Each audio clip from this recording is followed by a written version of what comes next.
जिसमें पर्यावरण सुरक्षा, हरित एवं टिकाऊ विकास को प्रोत्साहन देने, गवर्नेंस, उद्योग, शिक्षा सहित विभिन्न क्षेत्रों में आर्टिफिशियल इंटेलिजेंस एवं मशीन लर्निंग के उत्तरदायी, नैतिक एवं सुरक्षित उपयोग को बढ़ावा देने के लिए नई नीतियों के अनुमोदन और कर्मचारी कल्याण से जुड़े कई महत्वपूर्ण फैसले लिए गए हैं, जिसमें आज राजस्थान वाहन स्क्रैपिंग नीति 2025 का अनुमोदन किया गया। राज्य मंत्रिमंडल ने बजट 2025-26 की घोषणा की अनुपालना में आज राजस्थान वाहन स्क्रैपिंग नीति 2025 को अनुमोदित प्रदान किया। यह नीति प्रदेश में सड़क पर चलने में अयोग्य एवं प्रदूषणकारी वाहनों को चरणबद्ध रूप से हटाकर उन्हें वैज्ञानिक, सुरक्षित एवं पर्यावरणीय मानकों के अनुरूप नष्ट करने के उद्देश्य से लाई गई है। यह नीति स्वच्छ पर्यावरण, सड़क सुरक्षा और नई तकनीकी आधारित प्रदूषण रहित वाहनों के उपयोग को प्रोत्साहित करने की दिशा में एक महत्वपूर्ण कदम है। इस नीति के अंतर्गत राज्य में रजिस्टर्ड व्हीकल स्क्रैपिंग फैसिलिटीज की स्थापना को बढ़ावा दिया जाएगा, जिसके माध्यम से वाहनों की स्क्रैपिंग पूरी तरह पारदर्शी, डिजिटल और ट्रेस योग्य होगी।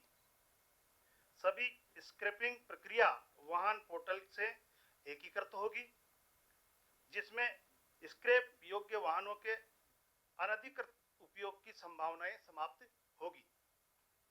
इस नीति के अंतर्गत 15 वर्ष से अधिक पुराने वाहन, फिटनेस पंजीकरण रहित वाहन, दुर्घटना क्षतिग्रस्त वाहन,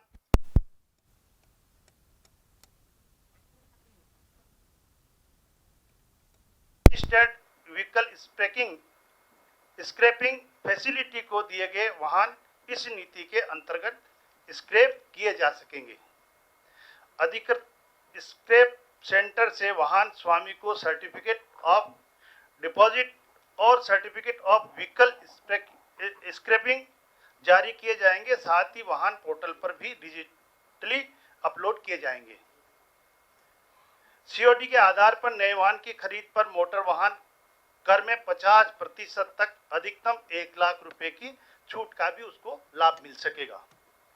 रजिस्टर्ड स्क्रैपिंग किए गए वाहन के चेसिस नंबर पर कट फीस को सीवीएस जारी होने की तारीख से 6 माह सेफ कस्टडी में रखेंगे।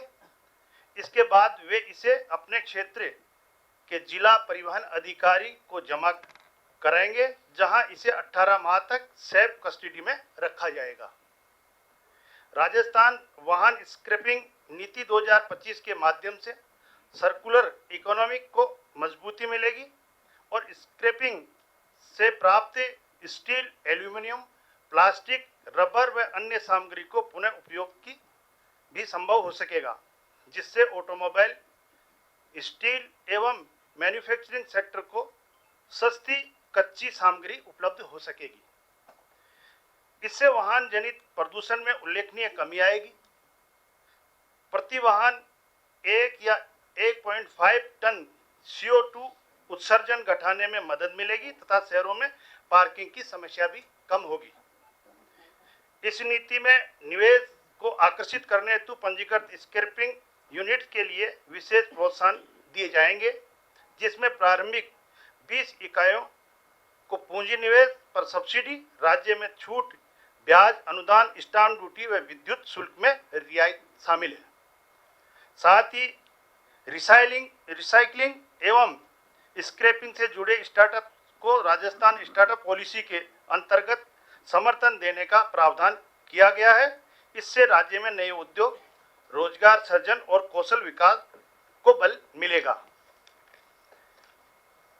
इसी के साथ आज एक और पॉलिसी का अनुमोदन हुआ है। राजस्थान AIML पॉलिसी 2025 का अनुमोदन, जो हमारे युवाओं के लिए बहुत ही महत्वपूर्ण है। राजस्थान को निवेश एवं नवाचार के उभरते केंद्र के रूप में विकसित करने के उद्देश्य से कैबिनेट द्वारा आज राजस्थान AIML पॉलिसी 2026 को स्वीकृति प्रदान की गई है। राज्य बजट 2025-26 से में सेवा प्रदायगी में सूचना प्रौद्योगिकी के महत्व को देखते हुए ई गवर्नेंस के विस्तार को सुनिश्चित करने के लिए यह नीति की लाने की घोषणा की गई थी। जो राजस्थान AIML नीति 2026 शासन, उद्योग, शिक्षा एवं समाज के विभिन्न क्षेत्रों में आर्टिफिशियल इंटेलिजेंस एवं मशीन लर्निंग के उत्तरदायी, नैतिक एवं सुरक्षित उपयोग के लिए एक समग्र ढांचा प्रस्तुत करती है। इस नीति का उद्देश्य AI के उपयोग से सार्वजनिक सेवा वितरण को अधिक त्वरित, पारदर्शी एवं नागरिक केंद्रित बनाना, प्रशासनिक दक्षता में वृद्धि करना एवं नवाचार आधारित आर्थिक विकास को प्रोत्साहन करना है। इस नीति के अंतर्गत AI सिस्टम पारदर्शी, जवाबदेही, निष्पक्ष, गोपनीयता संरक्षित बनाने के साथ साथ AI प्रणालियों में पक्षपात को कम करने, डेटा की सुरक्षा और निर्णय प्रक्रिया की स्पष्टता पर विशेष बल दिया गया है। इस नीति के अंतर्गत शासन में AI के चरणबद्ध उपयोग के माध्यम से सेवाओं को त्वरित, सरल और नागरिक केंद्रित बनाया जाएगा। प्रत्येक विभाग अपने लिए AI उपयोग से जुड़े कार्यों की पहचान करेगा और AI नोडल अधिकारी की भी नियुक्ति करेगा। आधुनिक डिजिटल एवं कंप्यूटर अवसंरचना, AI क्लाउड सेवा और सुरक्षित डेटा स्टोरेज और टेस्टिंग प्लेटफॉर्म की व्यवस्था को बढ़ावा दिया जाएगा। इससे सरकारी विभागों के साथ साथ स्टार्टअप, MSME एवं शैक्षणिक संस्थाओं को AI सॉल्यूशन विकसित करने में भी सुविधा मिलेगी। स्कूलों में ITI, पॉलिटेक्निकल संस्थाओं और कॉलेजों में AI शिक्षा को बढ़ावा दिया जाएगा। युवाओं, शिक्षकों और सरकारी कर्मियों के लिए AI प्रशिक्षण कार्यक्रम चलाए जाएंगे, जिससे राज्य की डिजिटल क्षमता में वृद्धि होगी। उद्योग, MSME, स्टार्टअप और रिसर्च इंस्टीट्यूट को AI से जुड़े और इनिशिएटिव के लिए RIPS, MSME एवं स्टार्टअप नीतियों के अनुरूप अतिरिक्त प्रोत्साहन दिया जाएगा, जिससे निवेश, नवाचार और AI आधारित रोजगार सृजन को बढ़ावा मिलेगा। इस नीति में AI से जुड़े साइबर अपराधों की रिपोर्टिंग एवं समाधान हेतु स्पष्ट प्रक्रिया का भी प्रावधान किया गया है। इस नीति के अंतर्गत AI अनुसंधान, नवाचार, प्रशिक्षण के लिए प्रदेश में एक artificial intelligence centre of excellence की स्थापना की जाएगी। जैसा कि कुल मिलाकर राजस्थान AIML पॉलिसी 2025 नीति के क्रियान्वयन से विकसित राजस्थान 2047 की परिकल्पना है, उसके अनुरूप राज्य के सतत एवं समावेशी विकास के लिए AI का एक प्रभावी उपयोग सुनिश्चित हो सके, इसके लिए ये पॉलिसी लाई गई है। मैं माननीय विधि मंत्री से निवेदन। आज की इस प्रेस वार्ता में सभी साथियों का बहुत बहुत हार्दिक अभिनंदन। युगों से कहा जाता रहा है, मरुधर थारे देश में उपजे 3 रतन। मरुधर थारे देश में उपजे 3 रतन, पर अब श्री भजनलाल जी की सरकार में उपजे रतन ही रतन, और इनमें से एक है अत्याधुनिक हमारी रिफाइनरी, जो हमारे लिए, हमारे मरुधर प्रदेश के लिए, हमारे देश के लिए न केवल गौरव का क्षण होगा, बल्कि राजस्थान और देश को समृद्ध और विकसित बनाने का जो अमृत काल है, उसका माइलस्टोन भी होगा। मित्रों, पचपदरा बालोतरा में 9 मिलियन मैट्रिक टन वार्षिक क्षमता की रिफाइनरी और इसके सह प्रोडक्टियल कॉम्प्लेक्स परियोजना का SPCL राजस्थान रिफाइनरी लिमिटेड द्वारा प्रस्तुत द्वितीय ये संशोधन लागत एवं समयावधि का आज अप्रूवल हुआ है हमारे कैबिनेट में। इसकी बैक हिस्ट्री आप सबको जानकारी है। पूर्ववर्ती कांग्रेस सरकार ने 2013 में इसका बहुत बड़ा प्रयास किया रिफाइनरी लगाने का, लेकिन वो देश के लिए और हमारे प्रदेश के लिए पूर्ण रूप से घाटे का सौदा था। फिर 2017 में इसको रिव्यू किया गया और उसके उपरांत सारे प्रकोप को देखने के उपरांत हमारी जमीन, हमारा पानी, हमारी आय, हमारी धरती, इन सब को करने के बाद 18 अप्रैल 2017 को एक नया एमयू समझौता पत्र साइन हुआ और उसके अनुसार इस रिफाइनरी को एक निश्चित समयावधि के उपरांत प्रारंभ होना था और इसमें 43,129 करोड़ की लागत आनी थी।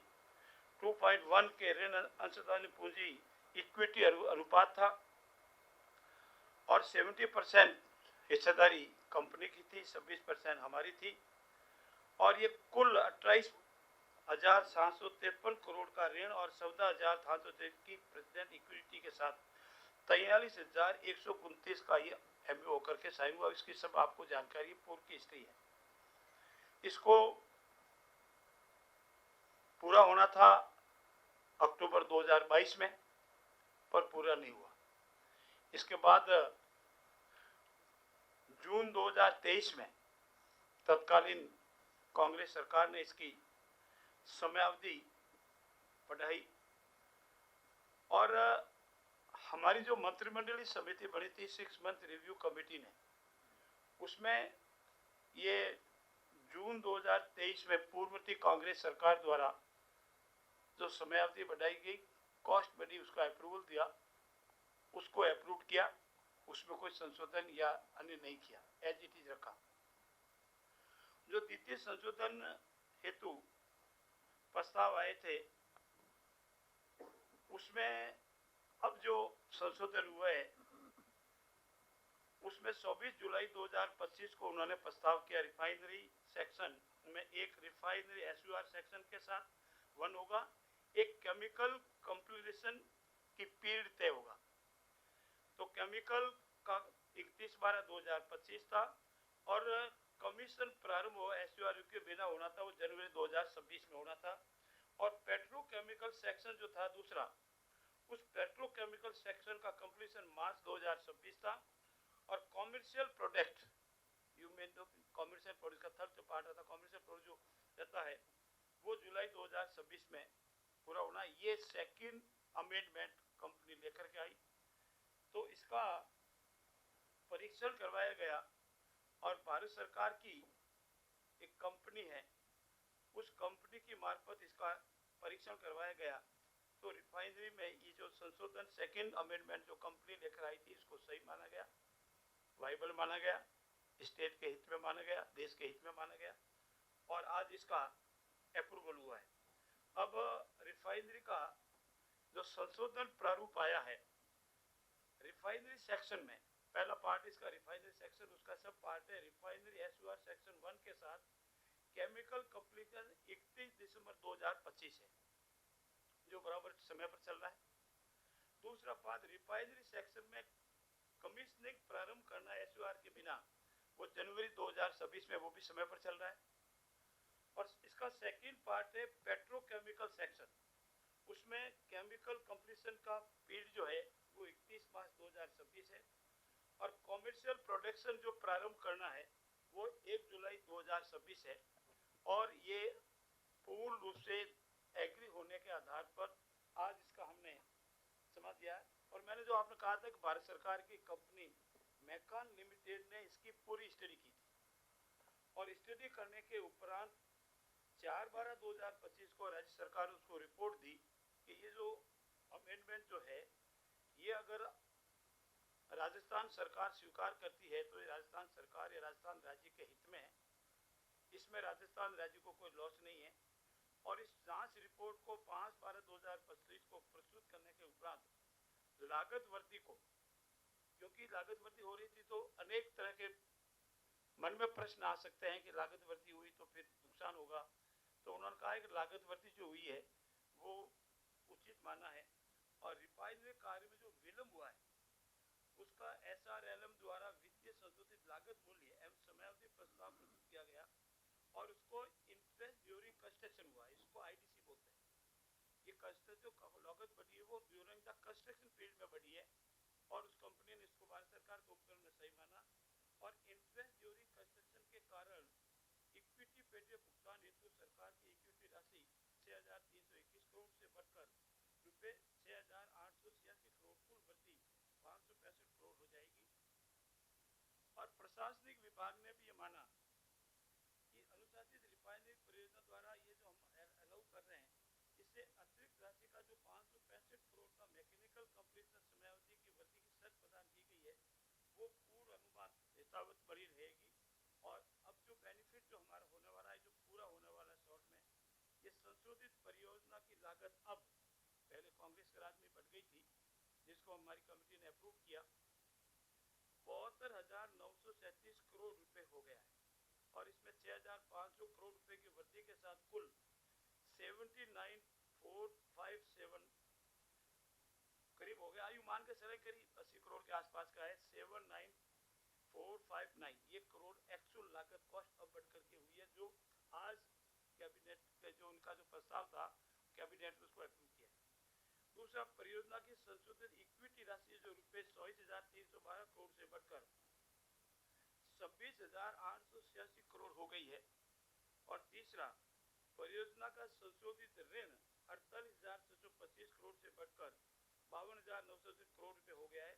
और राज्य सरकार की अंश पूंजी को पूर्व अनुमान 26% ही रखा गया है। राज्य के हित को किसी तरह का कोई नुकसान नहीं हो, उसका एज इट सेम रखा गया है। और संशोधित अंश पूंजी का अनुमोदन किया गया है। परियोजना पर लागत वृद्धि के फलस्वरूप राज्य सरकार की इक्विटी पेटे राशि 6,300 करोड़ से बढ़कर 6,880 करोड़ हुई है। और अतिरिक्त राशि का भुगतान जो है राज्य सरकार द्वारा किया जाएगा, बाकी सेम है। और रिफाइनरी की मैकेनिकल कंपनी जैसा हमने बताया हो जाएगा, वैसा 31 जुलाई को प्रारंभ हो जाएगा। और हमारा प्रयास है अगर सभी काम ठीक रहा तो शायद जनवरी में विधिवत ये प्रारंभ हो जाएगी। हमारा माननीय प्रधानमंत्री जी के हाथों के द्वारा उनके कर कमलों से जनवरी इसी में हम प्रारंभ करने को जा रहे हैं। और मुझे पूर्ण विश्वास है कि इस रिफाइनरी का प्रारंभ होने से हमारे राजस्थान की इकोनॉमी में एक बहुत बड़ा उछाल आएगा, संदेश आएगा कि हमको एक बहुत बड़ा रेवेन्यू राजस्थान को मिलेगा और राजस्थान के विकास में काम आएगा। दूसरा, आज महत्वपूर्ण बिंदु है कि किसी देश और प्रदेश का विकास उसकी स्वयं शासित संस्थाओं पर निर्भर करता है। और हमारा जो हमारी स्वयं शासित संस्था है, चाहे ग्राम पंचायत है, चाहे हमारी नगर पालिका है, चाहे हमारे नगर निगम है या नगर परिषद है, अब पंचायत राज में ये माना गया है कि किसी देश का प्रदेश का विकास ग्राम राज्य के द्वारा, राम राज्य के द्वारा होना आवश्यक है। और इसी के तहत हमारा जो वेतन आयोग, जो 7वां राज्य वित्त आयोग जो बना हमारा, उसकी पूरी रिपोर्ट आने पर तो समय लगने की संभावना है, इसलिए उन्होंने अंतरिम रिपोर्ट हमें दी है। और अंतरिम रिपोर्ट में ये माना गया है कि किसका कितना रेशियो, पंचायत राज को कितना मिलना चाहिए, टोटल जो रेवेन्यू है उसका, और नगर पालिका नगर निगम को कितना मिलना चाहिए। तो अभी तक का जो रेशियो चल रहा है वो 7% चल रहा है। हमारी जो राज्य की शुद्ध कर राजस्व है, नेट जो हमारा रेवेन्यू है, उसका 7% हिस्सा इन संस्थाओं को मिलता है। आर्टिकल 243 जो हमारे संविधान का अध्याय 9 है और संविधान का अध्याय 9A, ये दोनों पंचायत राज संस्थानों और नगर पालिकाओं को अधिकार, पंचायत राज को उनको अधिकार दिया गया है कि इनको कितना हिस्सा मिलेगा। और उसी के तहत हमारे इस वित्त आयोग ने इसकी सिफारिश की है। और हमारी इस अंतरिम सिफारिश के अनुसार ये जो हिस्सा वितरण होगा, जिसमें 73.2 पंचायत राज को जाएगा और 26.8 हिस्सा जो है वो नगर पालिका, नगर निगम, नगर परिषद इनको जाएगा। और हमारी जितनी भी ग्राम पंचायतें हैं, शहरी निकाय हैं, उन सबको ये इसी अनुसार हिस्सा राशि मिलेगी। और आने वाला जो हमारा हिस्सा राशि है उस अनुसार वितरण की जाएगी। और हम चाहते हैं कि हमारी जो ये संस्थाएं हैं जो किसी देश और प्रदेश के विकास की मेन धुरी है, क्योंकि हमारी अभी अनुमान के अनुसार 55% जनसंख्या और 15% क्षेत्रफल हमारा सभी स्थानीय निकायों के मध्य में है। ऐसी स्थिति में हम ये चाहते हैं कि इनका सर्वांगीण विकास हो, इनको इनका हिस्सा मिले और हिस्सा समय पर मिलता रहे। और इसी अनुसार हमने ये हमारे सप्तम आयोग की जो अंतरिम रिपोर्ट है इसको आज कैबिनेट ने मंजूरी दी है और इस अंतरिम रिपोर्ट के आधार पर आज मंत्रिमंडल के अंदर जो हमारे देश के प्रधानमंत्री जी और हमारे मुख्यमंत्री जी पर्यावरण को बचाने के लिए जो महत्वपूर्ण काम कर रहे हैं, राजस्थान सरकार ने पिछले बजट के अंदर ग्रीन बजट पेश किया था।